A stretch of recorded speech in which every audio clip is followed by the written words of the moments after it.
AllBall TV. They scared, but I'm She not. bad They now, don't by the like way. I don't know if y'all see comentario. what she look like right now. Screaming. I guess the biggest 76ers fan on television is Charles Barkley and Ernie were talking about the game. They were doing the highlights, and it didn't seem like they ever wanted to touch on the topic, in my opinion. I wanted to touch on that real quick about the dirty play that Joel Embiid did to our guy, Mitchell Robinson. And Jalen Brunson and Joel Embiid going at it in game 3. Oh, get off me, little man. On top 2-0. Mitchell Robinson taken down by Embiid early. That's a flagrant one. He lucky, man.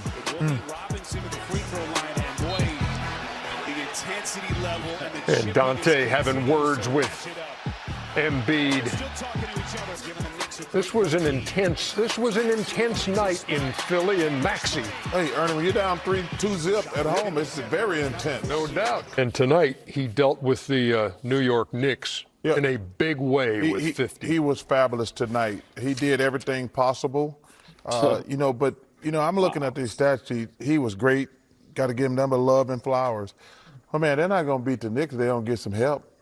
I mean, they only got 2 guys. Listen, the dancing machine, Payne, came in and gave them a nice little lift. But those other guys got to step up, man, because you can't expect a guy to go out and get 50 every game. But he was fabulous. Oubre did give him 15 yes, tonight. but we got it. Buddy Hield didn't score. Yeah. Nicholas Batum only had 2 points. 3 points, excuse me. But he's got to get some help, man. But he was fabulous tonight, plain and simple. So we heard Barkley there. We saw what happened. It was several points in the game where Embiid kicking people in the groin, people kicking in the private area. Both of our big men got him out of the game. He scores 50, but Barkley, it seemed like he just said, "Oh, he got lucky." But I can't tell if we're talking about Mitchell Robinson or Joel Embiid. What do you guys think about what Barkley's saying and just what happened in general, the reaction to what happened in game 3? Well, I go first. If y'all don't mind. Of course, OG. You got it. You can call me a sore loser. You call me whatever you want. At this point, I don't care. Like, I'm a real diehard Knicks fan. And, in playoffs, you always need breaks. And it seems like we're going to have a smooth path to the finals.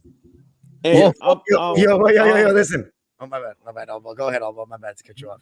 And I'm very disappointed in the basketball world, the analyst commentating world, because what Embiid was doing last night was not fun. It was not funny. It shouldn't be joked about. And people are going to try to flip it as if we're like disgruntled, complaining, crybaby Knicks fans. No matter who he played against last night, you don't do that. So for everybody to be joking and playing around, he potentially can knock out 2 of our players purposely. Let's not forget the illegal tackle / block. That wasn't a screen on OG. That was intentional. So I'm disappointed in Chuck. I'm disappointed in the whole panel. Because once again, you don't win basketball, play basketball like that. What happened in game 2 towards the end, that was us scrapping and fighting. Brunson or Hard didn't intentionally try to hurt Tyrese Maxey. They were scrapping and fighting to get the ball to try not to lose the game. Embiid purposely went out last night to try to hurt our players. And I'm upset. I don't mind us losing. It's no excuse. Because what Philly did in the third quarter was legendary. The 3-point shot, they couldn't miss a shot. So I'm not complaining about losing. I'm very upset that our players didn't stand up for themselves. We got punked last night by the 76ers, by the referees, and by the NBA. Listen, when Cameron Payne is talking ish, that's a problem. I can't see Oak, Starks, Sprewell, Pat, Charlie Ward, even Allen Houston. No disrespect. I can't see none of them taking this. Nobody shoved nobody. Nobody really got nobody's chest. Nobody caught a technical foul.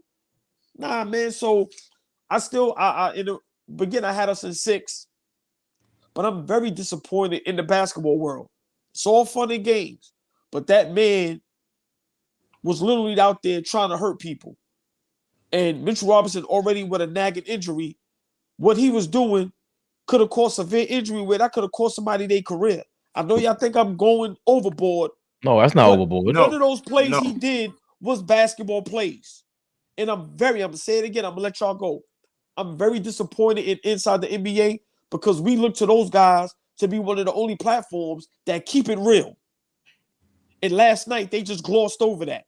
I'm very disappointed in them guys because last night that wasn't a basketball game, that was a wrestling match. And the Philadelphia 76ers won. I'm very disappointed, y'all. Very. So Fleet, what do you think about? I mean, I know you were able to touch on it a little bit yesterday, but with Barkley and just the media in general, because I'll get to Stephen A. Smith in a second. Like the mainstream media wants to avoid calling Embiid dirty. By the way, they've been going on Twitter scrubbing out any compilation you saw of Joel Embiid. They've been deleting it. Like the NBA they've copyright strike everybody on Twitter, and they're all complaining about it. So it seemed. Remember when this happened to Draymond, it was almost like a commercial to watch the next Golden State game.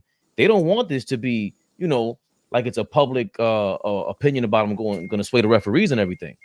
So what do you think about all of this? Well, first of all, like that was the worst 50-point performance I've ever seen in my life. And I've seen many guys go for 50. That is not going to be memorable. And guess what? He's in the conversation now of Michael Jordan and I believe Oscar Robertson as the only three guys to score 50 against the New York Knicks in a playoff game, right? So he's in some pretty good company. But I just thought the way he went about getting his mind back into that game. Let's go back to the first quarter for a second. First quarter of that game, there were 2 flagrant fouls called early on, right? One on, I believe, Kyle Lowry, and the next one was on Joel Embiid. Right. Why I'm bringing that up is because Joel was visibly frustrated within the first 5 minutes of that game.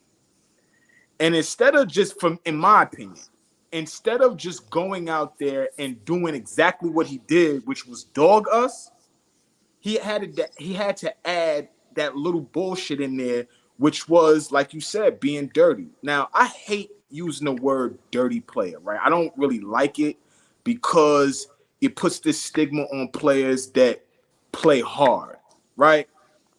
But there is a difference between being a dirty player and being a tough-nosed, hard-nosed player. Dennis Rodman is not a dirty player.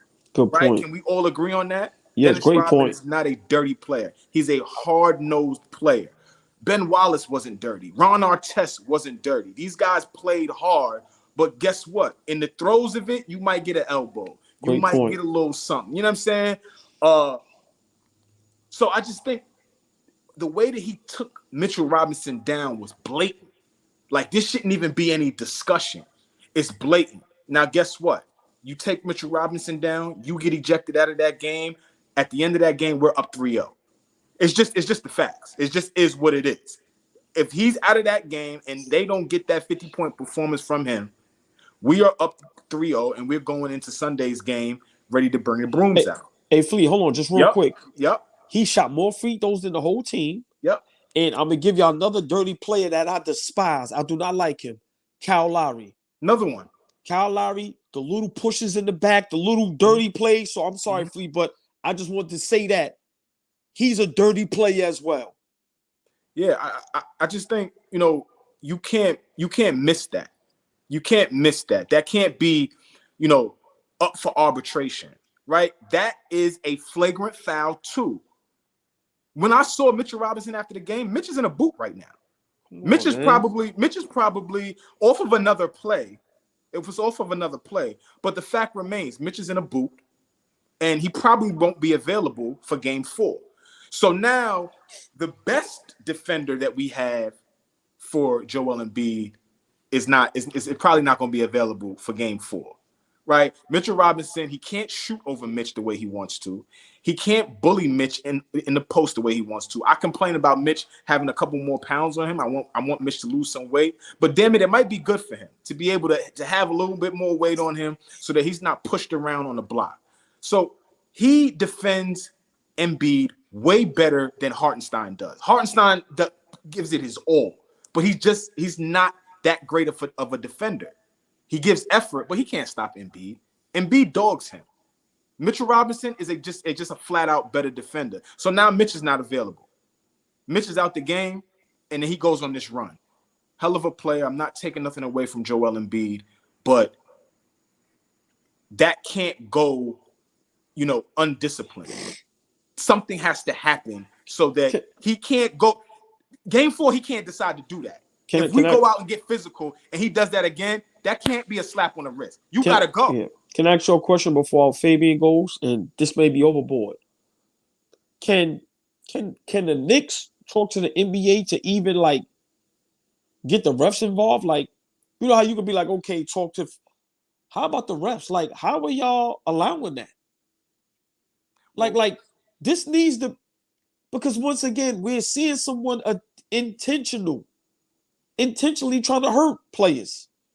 This was Draymond Green got suspended out of a championship game for doing less. He didn't even make contact. Just the notion of kicking that foot right there, waved his arm, he got suspended. Draymond also has less flagrant fouls. Joel has more flagrant fouls. Shit is crazy, than man. Draymond Green in what, half the games, Fabian? In half the amount of games played, Joel has more flagrant fouls. Right? Joel Embiid got more flagrant fouls than Dylan Brooks and Draymond Green combined the last 5 years, something like that. We don't gotta make this because I don't want the viewers to think that we sitting here complaining. But the fact still remains, it's basketball. And what did you say, OG? That's not a basketball play. It's not a basketball play. Anything that happened at the end of game 2, all of that is basketball. Yeah. All of that is basketball. That's scrapping. That's scrappiness. That's toughness. Yeah. That's attention to details. That's a drill. That's not kicking nobody. That's not pushing nobody. That's not going for nobody legs or ankles. That's not none of that. OG, they line you up in practice. They line you up on the baseline. From the baseline, they roll the ball out. You and another person this is a drill. Right. You and another person, you have to wait till the ball hits the foul line. So I'm rolling the ball from the paint, from the baseline to the foul line. This is coach. Rolls it. It has to wait till you hit the foul line. When it hits the foul line, it's a 50-50 fair ball. You and another person got to go get it. Whoever gets it, right. There's no foul calls, by the way. Y'all diving, you diving for that. You diving for it. You going after it. You getting it, and you're going to get a bucket. Hey, Fleet, that's a great point. Because remember, we played Detroit. When I was trying to argue with people, I'm going, him and DiVincenzo was going for the ball. DiVincenzo didn't purposely jump into him, trying to hurt him. That just happens sometimes. But if we both going for the ball, so great point, man. Great point, Fleet. You see what I'm saying? So the 50-50 balls, we're going after those. We the thing about this Knicks team, toughness and attention to detail. We win that every night. Every night we win that. So go ahead, Faye. I just don't. I don't want to. He's dirty. He's been dirty. I said it before the series, and I don't know how you felt about it, Fleet, but I don't think you were on my side about it. Or I think you thought I was crazy, and I was ODing. I did. Shout out to Sean Bernard. It's been like that with Joel Embiid. This is nothing new. So when everybody coming out now, the woodworks, and they were mad that they were burning. People were playing with kumbaya, like, no, you can't burn his jersey. I'm like, who cares if you burn his jersey? What are you people talking about? It's the playoffs, and it's no nonsense. So the fact that he didn't go out there with Jericho Sims or any other goon to go back out there and really give it to Jericho Sims, I'm mad at Tom Thibodeau. I'll get to that in a second. I'll get to it later because we're going to talk about game 4 in a second, or really review game 3. But Barkley, it lends itself to what you're saying, AllBall. The media, everything's against the Knicks. And what Becky Hammond got wrong is 1A is not about just skill. 1A is also Joel Embiid is the MVP face of the league. Brunson is not there yet. He's just not. So you're going to get away with this. So I don't want to complain. Same thing with Brunson. They're not going to give you the calls. You cannot complain about it. Go play ball. Then you figure it out, get the calls whenever you can. But he's going to get these calls. I don't know what happens in game 4 if he tries it again. I would think if he tries to do that again, he's trying to get kicked out on purpose.